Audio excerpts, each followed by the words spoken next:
Hello, good afternoon. All right, I want to get us kicked off right here because we've got an exciting lecture that I previewed last night, and it's great. And I want to get through the announcements so we can have time for our speaker here. First of all, maybe three or four quick announcements. We recognize the sponsors. The last two meetings, you have your trifold. Take a look at the trifold little pamphlet there that shows the sponsors. And then we have a new one that's not on the list, Eddie Bailey with Marflex Waterproofing. You here? Oh, give us a woo, way in the back. All right. So he's new.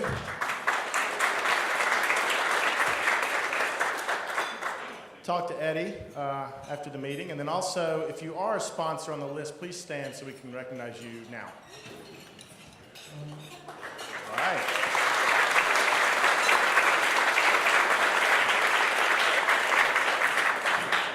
As always, thanks to our sponsors. We have the upcoming golf tournament. Dave Collins was not here last meeting. Dave, raise your hand. He is organizing, this is what, the 27th golf outing, 27th year?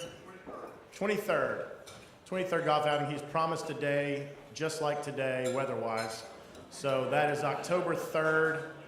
Pat has the registrations out back. You can sign up as a foursome, twosome, single, three. We also have sponsorship opportunities for that as well. So talk to David or Pat, but also October 3rd on the calendar. Awards, design awards. If you submitted your intent, the award is actually due, your submittal is actually due on September 24th, which is tomorrow, right? So make sure you get those in. We're doing a new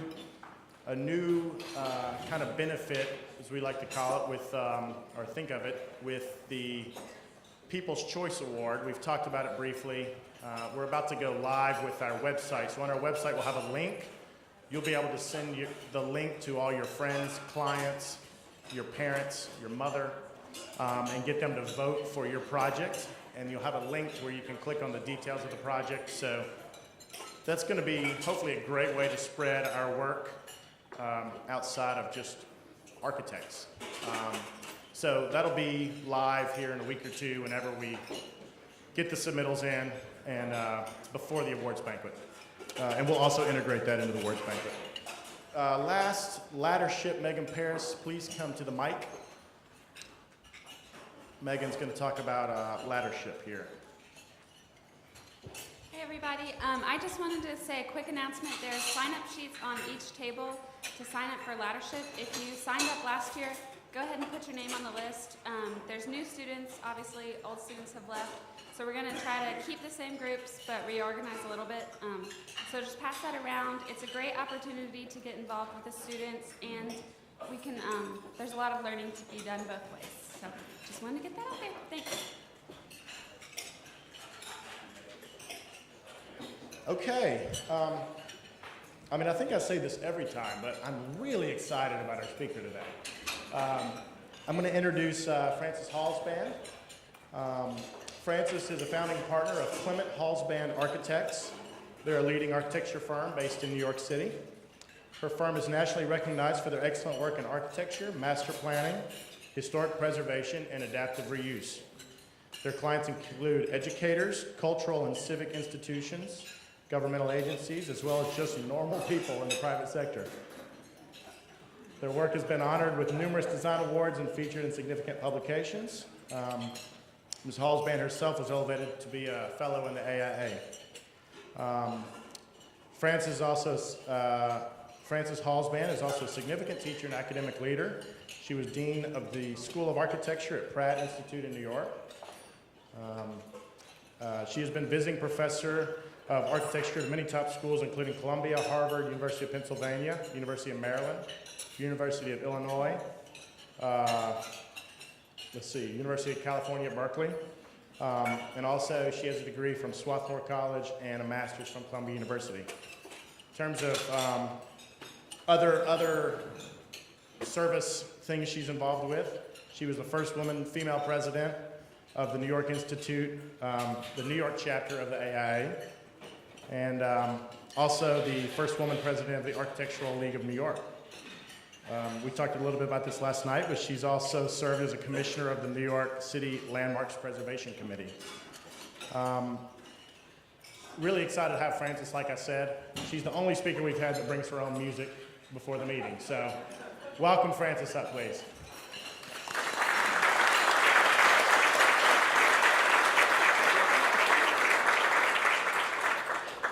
I'm glad to be here amongst some ordinary people. I have to tell you about the music that you all invited me down here last year to be on the Design Awards jury, and then I came back and gave the awards, and it was a fantastic party in a room a lot like this, and you had a bluegrass band, and I loved that. And someone came over to me afterwards and said, well, what kind of music do you have in New York at the AIA meetings? And I can tell you we don't have music in the New York AIA meetings, but I felt that you were setting a standard that I had to at least equal. But I will tell you that last week I was at an amazing New York AIA event, which is called Cocktails and Conversation. So here's an idea for your next meeting. I showed some slides, and there was a journalist who interviewed me, but then I had my own mixologist. And the mixologist looked at my website and interviewed me extensively and came up with a drink just for me. And so it's now called the Frances Smash, and the basic ingredient is Woodford Reserve bourbon. It's still a secret recipe, but it'll be on the web soon. So the next time you invite a speaker, John, just, let's up the ante here. All right. Okay, now I'm going to try and be serious. I don't know if I'll succeed. That doesn't go down a little bit. Okay, better. So I thought, what's different about me and different about you? And I thought, well, I don't know. I've been in New York my whole life, and I guess most of you have been down here most of your life. So I'm not sure if that makes us the different or the same. But we do have certain myths about New York. Everyone thinks that New York looks just like that, and indeed it does. I mean, that's Midtown, and it really does look like that.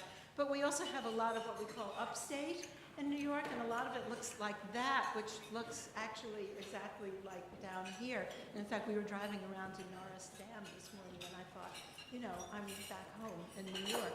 So this is just, I think that's an introduction to saying, I'll bet we're really all the same. What I do want to talk about a little bit is our work and what are we doing in our work. And it's true that almost all of our clients tend to be educational, either universities or public schools or private schools. So we're always dealing with committees, and they really are made up of regular people. I can swear to that. But and we're always dealing with buildings that are already there. And I think maybe that makes us preservationists, but I'm pretty sure it doesn't, because one of the themes that I'm really going to keep talking about today is that it seems to me that you deal with an old building the same way that you deal with anything else on a site. That you look at what's there on the site, you look at the weather, you look at what's growing there, you look at an old building as a piece of the infrastructure you have to deal with, and then you talk to people a lot and find out what people really want. And preservation commissions tend to want you to save old buildings exactly as they are, but it doesn't make any sense to me, and it doesn't make any sense to the people that we work with, I think, because they're really looking to the future, and they're looking to what they can transform an old building into that will mean something for them in the future. So it may even be that I'm being anti-historical. I'm not sure about that. But there's really no word to describe what it is that you just look at a building and say, okay, what's next? What can we do with this? What's worth saving? What's good? And what just needs to go to make room for the next generation?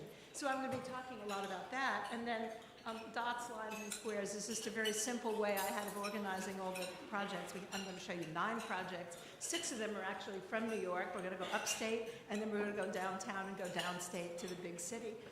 But all of them are about some very simple organizing idea to organize a plan or organize a community. In New York, people don't really understand community. They're all like hungry for it and they don't know how to get there. I think that probably you in this room have got a better idea of how to just make community and keep community going. So we can learn something from you. But in New York, this is a big deal. People come here from far away and they kind of don't know how to meet anybody or talk to anybody or communicate. So a lot of what I'm going to talk about today is not details and choice of materials and all that. It's just really how do you organize a building or a site to create community. Okay, let's see how this goes. I'm going to start off at Brown University is in Providence, Rhode Island, and we were asked to do a master plan to pull the place together and create community. So there are lots of, Brown has got around 4,000 students altogether, so it's not that huge. It's in a very old historic district, and the campus itself goes back 200 years. And the question that we were asked by the trustees was, how do we expand? How do we look to the future? What do we do next? They are in a historic district. All this red is all the areas that they expanded to. They started with one little dot over there, College Hall, and they've gradually taken over what is really a very beautiful historic city. And they started building these great big buildings too, and the community up there immediately rose up and said, stop putting big buildings here and stop kind of gnawing away at the edges of the historic district, and you're overwhelming us, you can do better. So we developed a master plan in which we said, okay, first create a circulation infrastructure to tie what you have together. Second, consolidate the core, which was a way of saying to the neighbors, you're right, this university should not keep kind of subtracting beautiful old houses from the edges of where they are and converting them into, or taking them down, converting them into other uses. And then finally, move beyond College Hill was a way of saying, yes, it's also true that if you're going to build big research buildings, you cannot put them in a kind of delicate little old house community. You have to find another place where big buildings will go. And in fact, there was a place downtown, it was an abandoned commercial district that was called the Jewelry District, but in the 1980s, jewelry making moved out of Providence and moved to the Far East, and so there was this big space of a lot of not much going on. So how did we do that?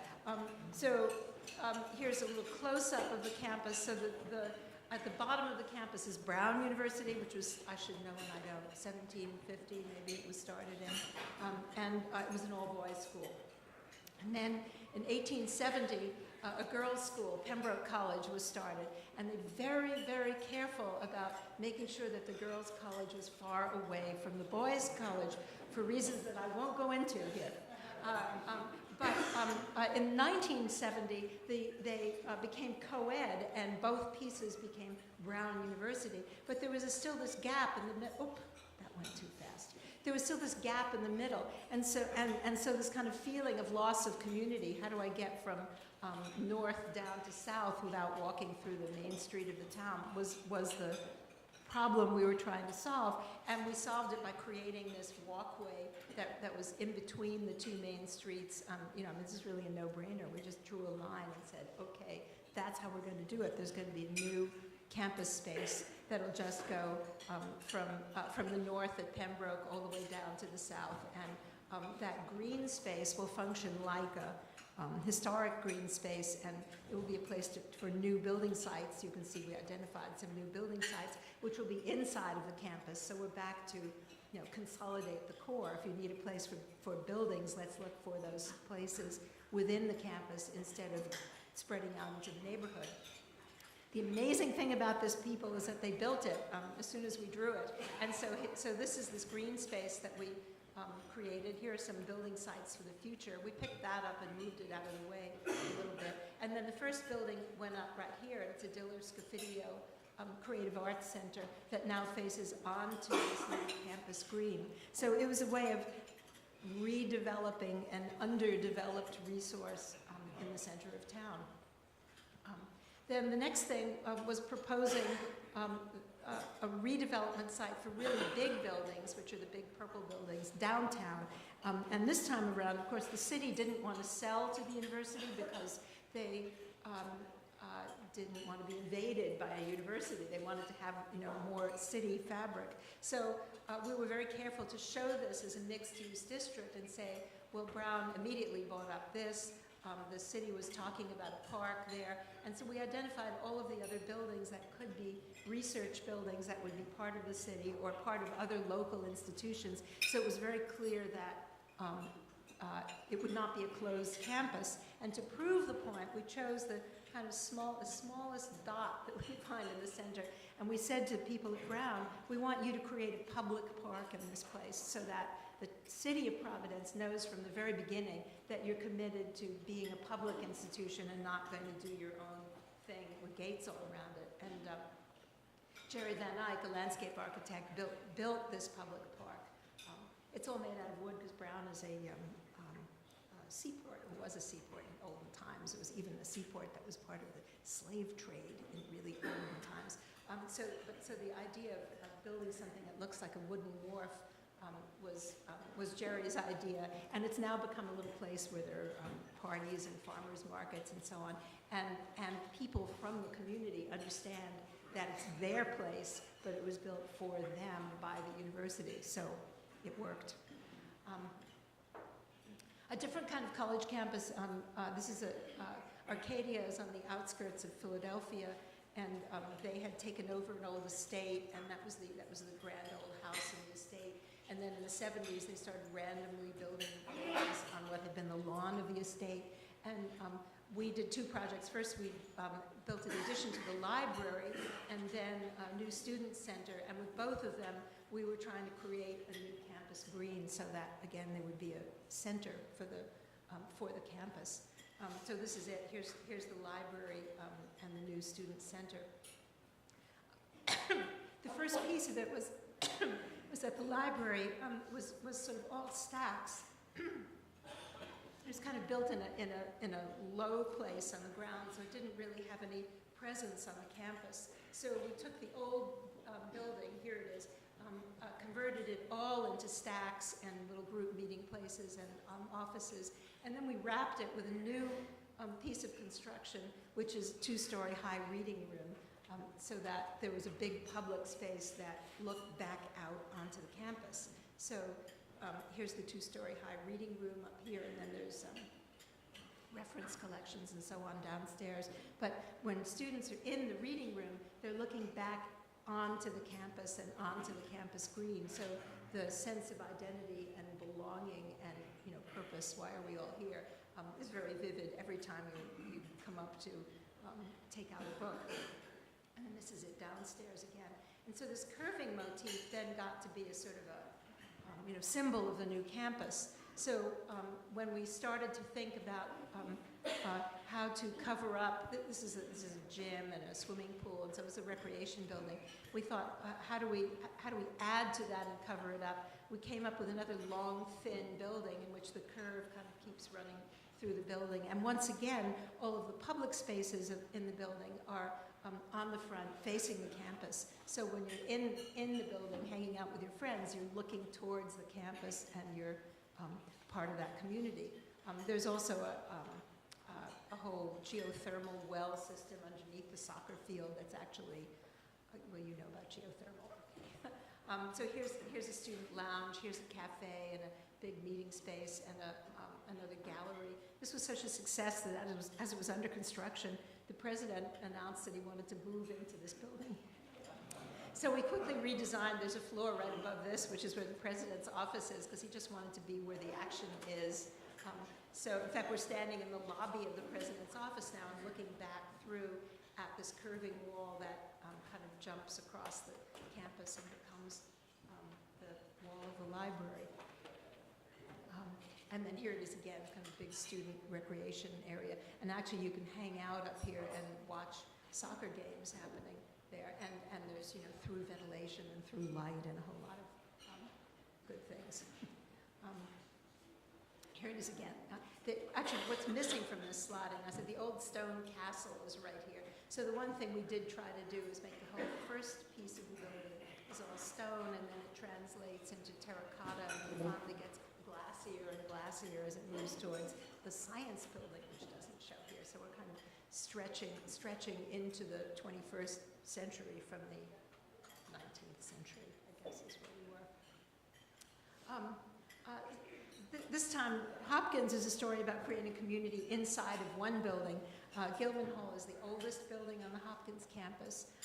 It's at the head of a mall that really was the first quad, and now they're developing other quads in all these directions.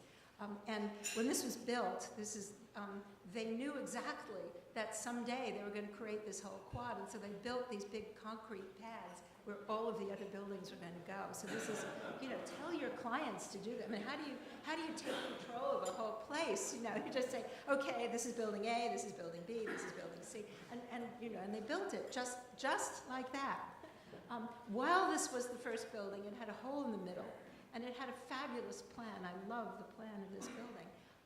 There were faculty offices and seminar rooms around the edge. All of the library was in the center, and then there were spaces here where the graduate students, or actually all students, there were student carols here, and then this little light well brought light into the center. So it was a kind of everything in one place building, and then the rest of the reading room of the library was at the end and big lecture hall. So it was a really compact plan. Of course, what happened is that they ran out of book space, and then they moved the library out of the building. And then when that happened, there was kind of a big hollow nothing in the middle of the building. And so our job was to recreate the building as a center for the whole College of Humanities. This is the hollow space. They even closed, there were big windows, and they closed up all of the windows so that they could make kind of nasty little office spaces in the middle. So we said, let's restore the center of the building as the heart of the building and turn that into a big atrium and open up all the windows again. And then so the way the community works is that tenured professors get offices looking out into the view. Junior professors get smaller offices looking into the atrium. So again, they're part of the community of the school. And then the middle of the atrium is a student gathering place and has got a really, really great espresso bar, which we fought for from the day that we got that project. He said this atrium isn't going to happen unless there's a really good espresso bar. And finally, they caved in and agreed. And then at the bottom of the atrium is an archaeology museum that I think there's a picture of that too. So the atrium is, of course, very green and acts as a buffer for a climate buffer for the other offices, although the building codes would not let us keep the clear-story windows in the offices open. So that was we had this great cross-ventilation idea, and the building authorities in Baltimore said nothing doing, so we lost that battle. As you come into the building, here we are back with preservation again. The outer ring of the building is historic stuff that we left and restored, and this is the Memorial Hall is the starting place for all of the tours for prospective students. So we thought, yes, they really need to see the old Johns Hopkins University. So the tours begin there. The reading room of the library remained, another interesting thing. College libraries, as you know, all libraries, as you know, don't have books anymore, but everybody insists on this reading room remaining. So this is a 24/7 reading room used by the whole university campus, but it's not about books, it's just about reading in a place that makes you feel like you're part of the university. Here are these clear stories that, damn it, we had to close them up. Really so now we're beginning to see that the outer ring is old and restored, and then as you move into the inner ring, this is where the stacks used to be. Everything is changing over into glass and a much more modern vocabulary because we were building it a few years ago and we didn't want to fake anything old in. And then finally, when you get to the center atrium, we restored the big old windows. The brick was completely shot, so we made a terracotta liner for the whole space, and then put a fritted glass tension grid skylight on the top of it all. And then the espresso bar is right there, which makes possible taking pictures in which every seat is occupied. Keep your eye on these. This was a lot of fun. And the Archaeology Museum at the very bottom has got the first glass ever made in Egyptian and pre-Egyptian cultures. So these tiny, tiny little, I guess they're amphoras or something. And we were working with an artist named Kendall Buster. She's from West Virginia, actually. And so she imagined that each of those little tiny early glass things became enormous ghosts that were floating up to the sky. So this was her kind of rethinking the history of glass, I guess, is really what she was thinking. So that was a lot of fun. Always work with an artist when you can, because they can do things that your clients will not let you do. You know that. Okay. All right, now we're getting to New York, and just to show you that we have places in New York that look exactly like where I was today. So this is Mount Tremper. We're 120 miles from the city, and a group of Zen monks had bought 250 acres here about 25 years ago to create a monastery and a retreat center for people from New York who can't take it anymore and come up here to escape. I myself have tried. It's very, meditating in the mountains is a great thing to do. So you would think that this would be like complete freedom, now free of history at last. Not true. The site that they bought had an old Catholic retreat center on it, and this amazing historic landmark building, which was made out of the local stone and local wood. So we had that in our minds. We were building the second serious big building on this whole site, and there was the first one, which is still the sacred center of the monastery. The Zendo, the key meditation place, is in that building. So you can't ignore it. And we were building more of a community building and place for, you'll see in a minute, a place, a hall of the arts and places for the monks to do other more business-like things. We had thousands of years of Zen Buddhism leaning on us, and the whole tradition of Buddhism, and how every single thing that you do is very, very important, and especially the connections between buildings. This is what I took away from this one, was that moving between buildings is a very, very important part of the rituals. The monks wanted to harvest all the lumber on their own site, and who could say no? It's not perfect. So they went out and did that, and here's all the lumber curing, waiting to be built. And the stone, much of the stone was harvested on the site as well. So we had all of that to deal with. And then we had this walking meditation thing. Walking from place to place is very, very important. Just understanding how you move through a space. So in fact, this picture was taken when we had identified a site for the new building, which is right here, and instead of having a groundbreaking, what they had was a walk from the old building to the new site, and then up into the mountain where the monks' cabins were, so that they could physically understand where the building was going to be. So there's the main building. There's the walk that we just saw up to the cabins, which are off this map. And so we created a road that identified a sort of a front lawn, a front courtyard to separate the sacred building from everything else. The cars are kept below the road. This is people driving for weekend retreats, park here. And then this little building forms a kind of a wall that separates the public aspect of the monastery from the more private places where the monks live. So the way it works is that people arrive and check in, and there's an office and a body practice room and a public performance space in the building. Monks come down from the top of the hill. They can come into the art studio. There are two enormous rooms of showers. If you're a monk living up there, no water up in the hill. And there's a whole thing with hair cutting, shaving your head rituals. So we were really determined to have two really beautiful bathrooms. They're boy monks and girl monks. They're very and a great place where they could do their laundry. This is, to me, this is like the heart of the whole monastery. They get it. There's also a little secret room here where they watch televised soccer matches when nobody, because you've got to have a life.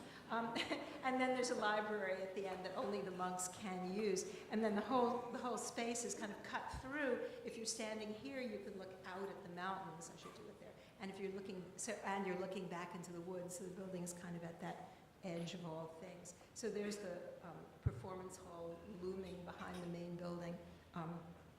This is still under construction because the monks who first thought that they could build this entire building themselves, haha. Once they saw a good contractor on the site, they got the idea that they should actually raise the money and the contractor should build this building. But they were still working on this pathway because they were bringing stones down from the mountain and setting up the pathway in their own way. And in fact, they're doing the landscaping now too, so it looks very naked here, but it's landscaping is coming.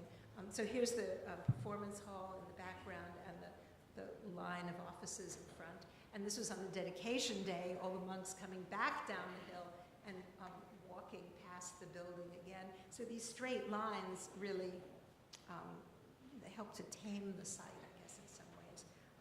They have a garden, a vegetable garden, of course, they grow all their own stuff. So this is just kind of a series of pictures of the building being part of the life of the place, I guess is what this is all about. They do a lot of things out of doors. So we're right in front of those big doors that lead through to the gardens and back. The DEC gave us a very hard time about rainwater in this building, and we were excited. We thought, oh God, Zen monks, back to the earth. So oh, sorry, let me go back for a second. So we created rain gardens everywhere. We thought that we could do geothermal. We thought this is the obvious geothermal project. And we priced out a whole geothermal system for this building, which is only about, it's a 12,000 square foot building. And it turned out that there was no way that we could afford it because the monks didn't want air conditioning. So I leave you with that thought about geothermal.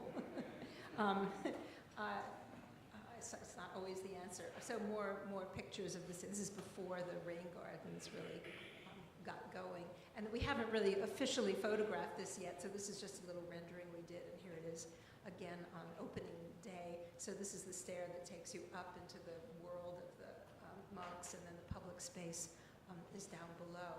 And then this is the tall room that's used for, they do a lot of no theater.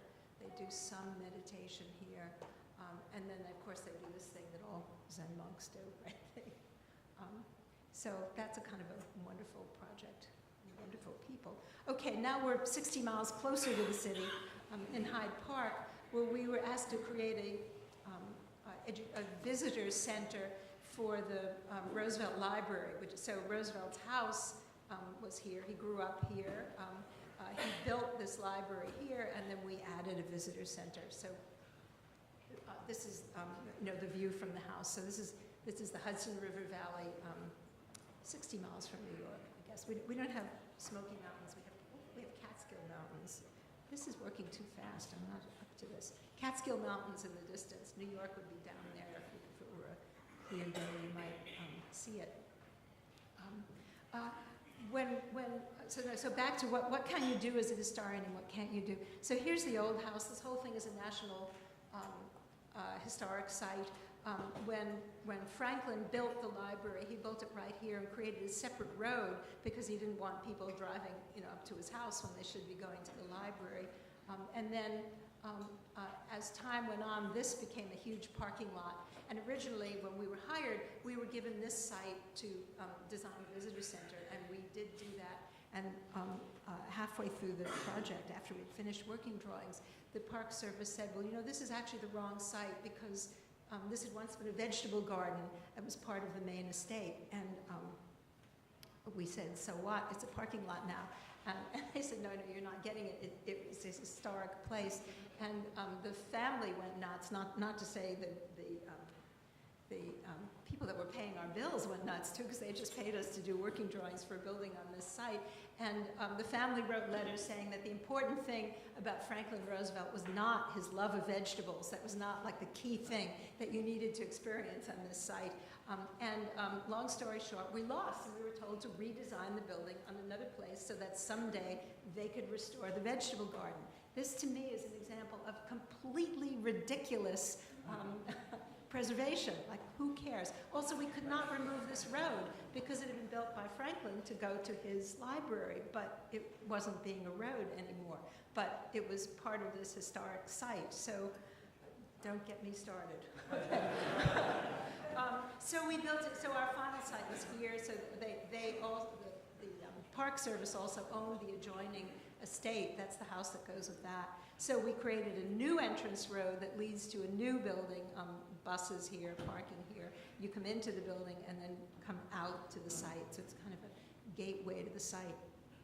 The first building that, that Franklin Roosevelt imagined was in Dutch colonial style, because this is, the Hudson River is very Dutch colonial. This is an actual drawing in his own hand that he made to design this building. And I will tell you that the New York AIA was incensed because they said he was practicing without a license. Another, like, logical.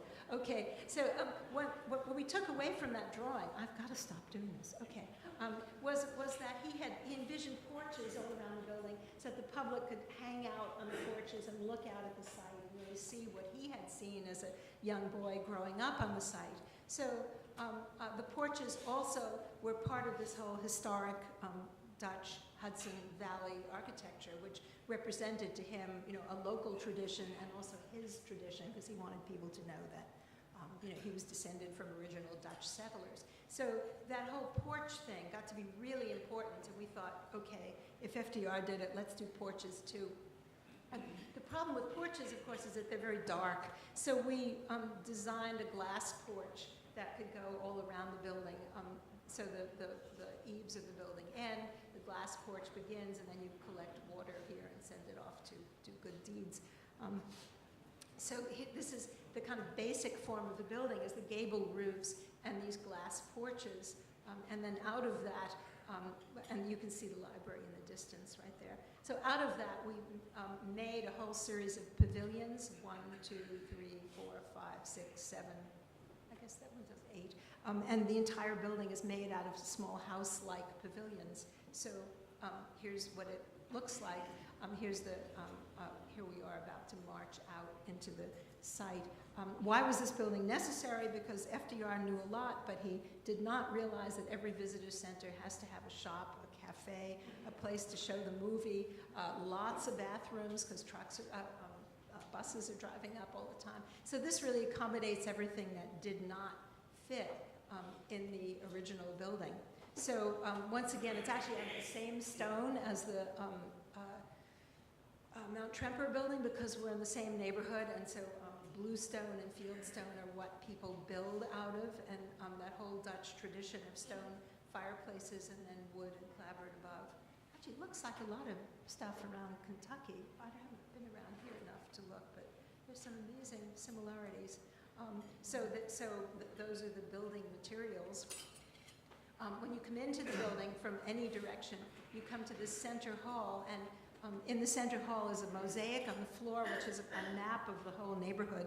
So when tours start, the tour guides explain where you are, which way you're looking, where you're going to go next. So you experience the whole tour, you navigate the tour before you've even left. So again, it's about letting people know where they are and where they're going. This is one of the pavilions. This one is a conference room. Here's another one which actually has the theater in it. This is, of course, a very important site for people in wheelchairs, and so everything, including how you get from the audience onto the stage, is all done in a kind of invisible, seamless way, so that there are no mechanical lifts anywhere. You never confront a flight of stairs that you need to use to get from one place to another. So that was another thing that we thought about and learned about on the project. Here's the bookstore, again inside of one of these big tall pavilions. And the chimney is part of the cafe and part of the old sort of stone, tile fireplace that goes with the cafe, which in turn looks out on the landscape. So again, it's about planning something that wherever you are, you're always looking out into the landscape as a way of understanding where you are and where you're going and what it all means. We're getting closer. Now we're only 30 miles outside of New York, and back on a college campus in Old Westbury, which is in Long Island. We designed this building which is really trying to make sense out of this campus, which is a kind of disparate bunch of buildings organized around a parking lot. And so, we know it's Long Island, everybody drives. So the trick was, how could we locate a building somewhere that would kind of turn things around to face another direction? And so we did a series of studies. I'll come back to that one in a minute. Looking at where a building could go, and we finally realized that here's the parking lot again. So these are all the sites that we could have chosen. We realized that putting a building here in between dormitories and the main academic and student center building, that we could begin to establish the idea that this big green sports area could be the direction for future construction, and that a building here would begin to form a sort of gateway to the campus and then set up this way of looking south as things develop. So we did a whole series of studies, like where, what, how would this happen? So in fact, the buildings that appear to be facing off into the woods, we rejected as sort of antisocial. This building somehow seemed to be turning its back on the main campus. And out of all of these, finally ended up with a shape something like this, which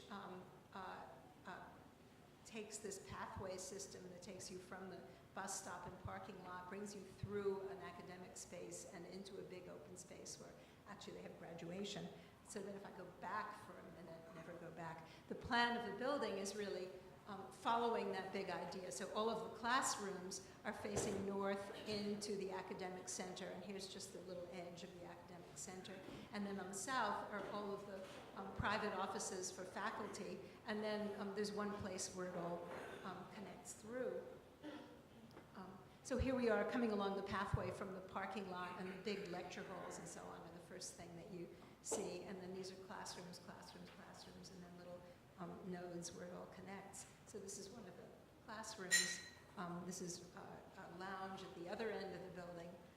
These are, so you're beginning to see these little connector spaces. The State University of New York has got basically no budget to build anything. So it's a no budget building.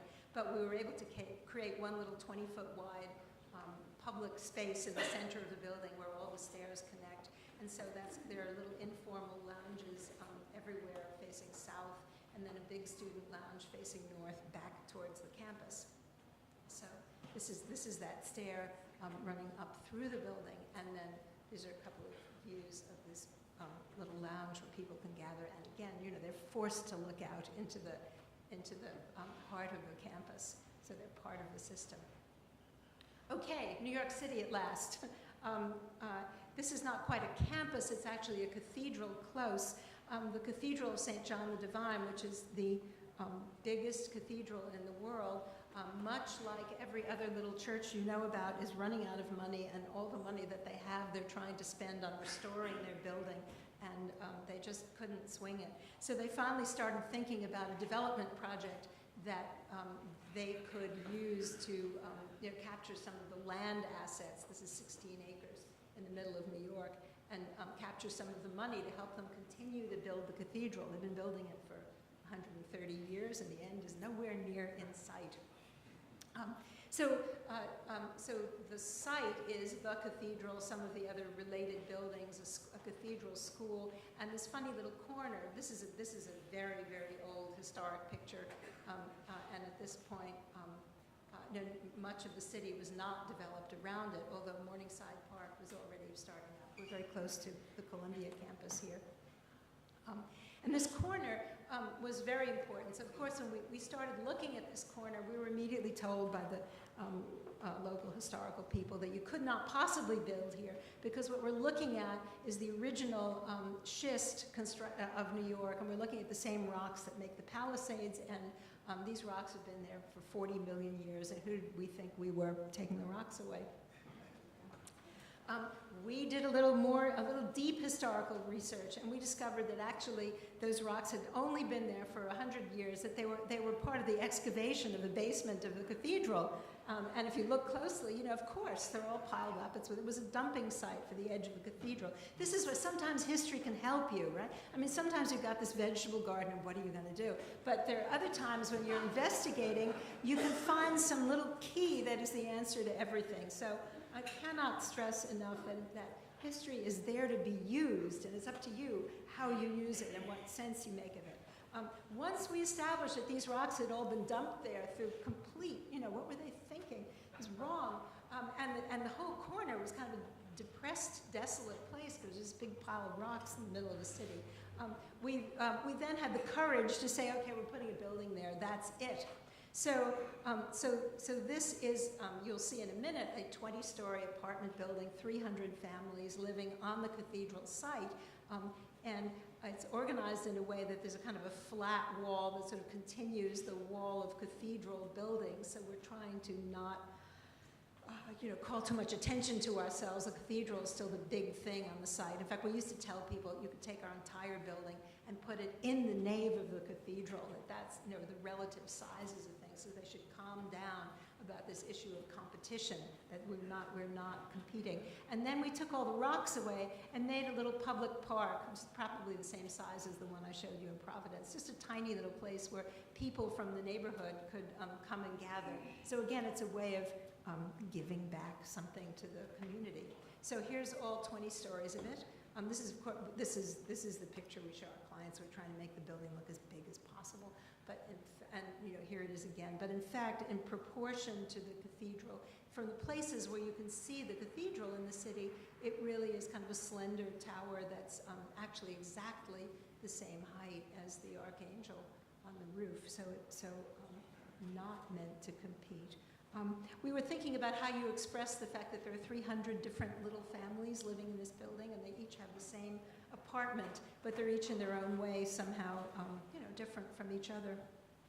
So we developed this whole back wall of the building facing into the close, so that as you get higher and higher, there's more and more glass. So every apartment has a kind of slightly different aspect, a slightly different way of facing into the close. So it was a way of breaking up the geometry. And then here's this little rock. We saved a few of the rocks for the corner. So this is this little garden with a little public lobby that looks back out onto the city. So that's it. A tiny little project. Yes, we're good. Okay.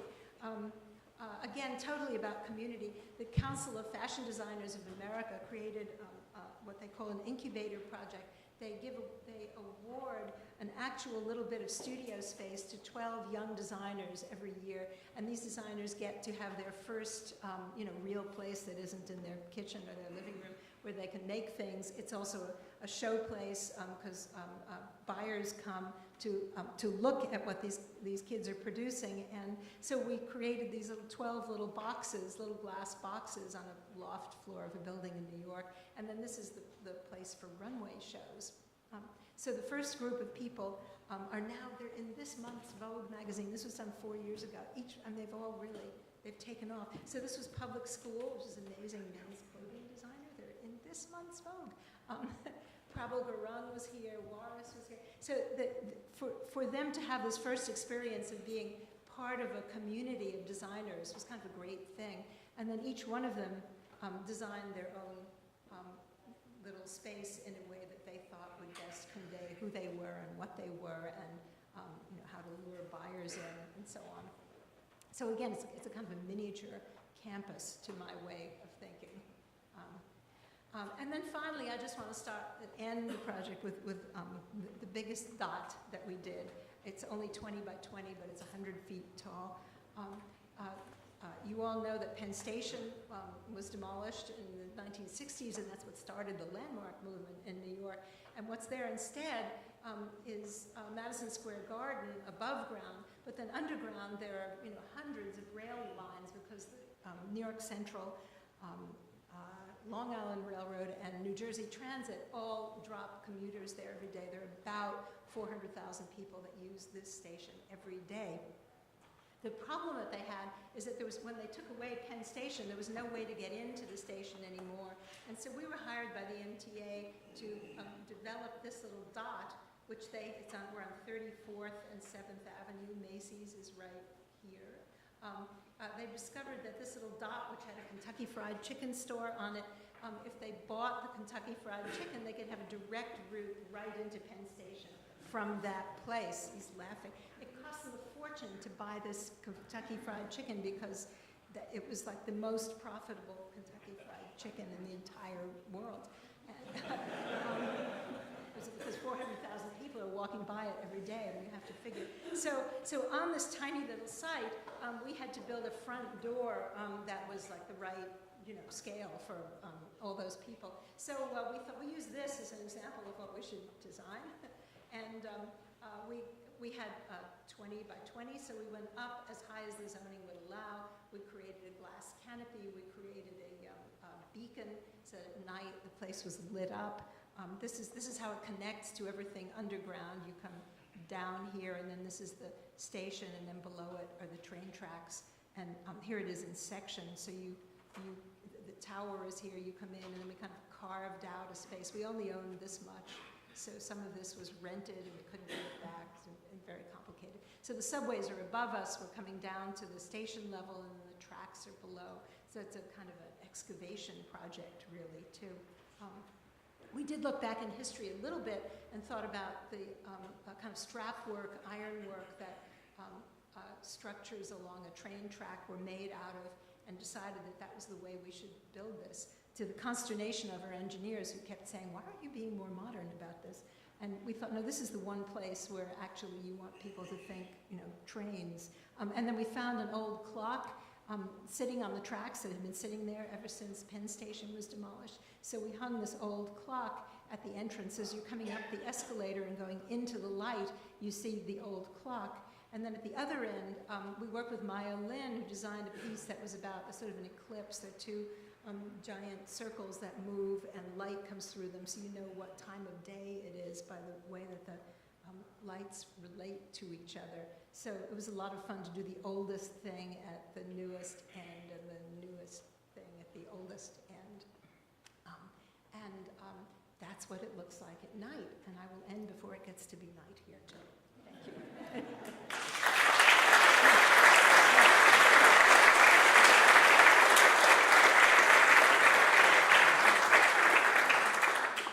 All right, guys, what kind of questions do we have for Francis? We have a few extra minutes, and don't be shy. Come on, it takes one person. Yeah. Can you describe Go right here. Go ahead. Can you briefly describe how the myelin detail operates? Did you say it actually separates? It moves. Yeah. Oh boy. Can I go back? Yes. So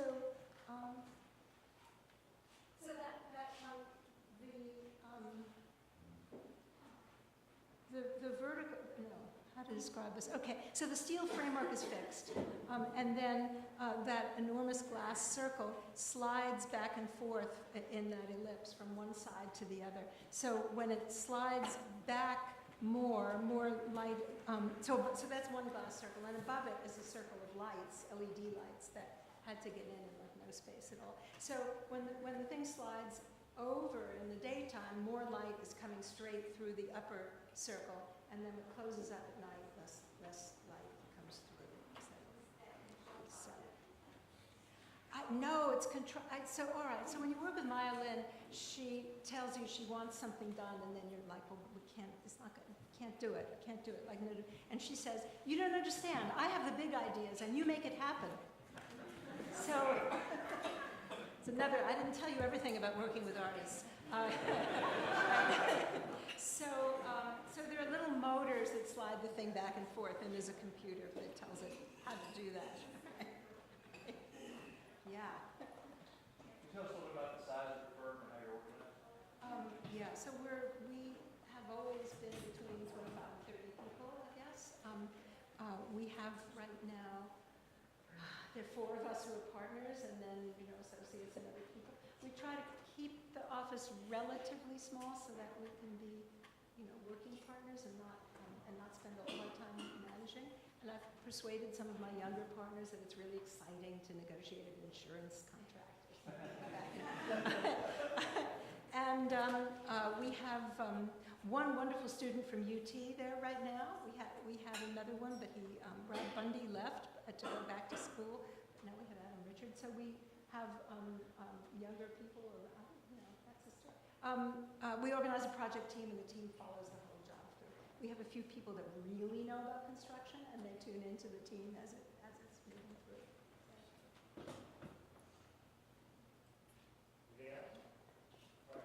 This isn't about your work, but I'm curious what you think about the future, or if you have an opinion about the future of the Whitney Museum, the older Whitney Museum. Oh, wow, the old Whitney. Wow. So this is one of my least favorite buildings in New York from the moment that it was built. So I have a little bit of, like, why is there this big, dark, creepy building feeling? But I understand that some people think it's a landmark. I am going to guess that some younger art institution will take it over, because I think there's a time limit. I think that I can't remember how it goes, but it has to be kept by the Metropolitan Museum for a certain number of years. So I think it's actually a very good museum space, unlike, you can throw me out now, unlike the Folk Art Museum in New York, which was taken down because it was never a good museum space. This one is a good museum. I mean, it's got a kind of, creepy aspect, but it functions perfectly well as a museum. So, good renovation. Keep those big gallery spaces, and maybe make the outside a little more friendly. Yeah, there's. Did you like any of the original proposals for additions from that was those? such a farce. Yeah. So the Landmarks Commission, in its wisdom, had decided that there were 4 little ordinary little brownstones next to that building, and that they needed to be kept no matter what. Never mind that there are, maybe 30,000 other little brownstones in the city that look exactly like that. So right away, we have this problem. Just because it's old, is it historic and worth saving? I would have said no. In fact, I was on the commission when, before Koolhaus, Michael Graves came and made a proposal, and it was fine. He had, Michael Graves building next. It was perfectly all right. And everybody else on the commission voted, no, we have to save these 4 brownstones. So this is like this preservation madness that comes over people, and they can't just see what's in front of them anymore. So every one of those proposals died, and then eventually the Whitney that's going to open any minute downtown on the High Line. But it's a useful container. That's what I would say about that building. It's a useful container. And let's see what happens next. Yeah, that closed it down. All right. Anybody else? All right, well, thank you, Francis, again.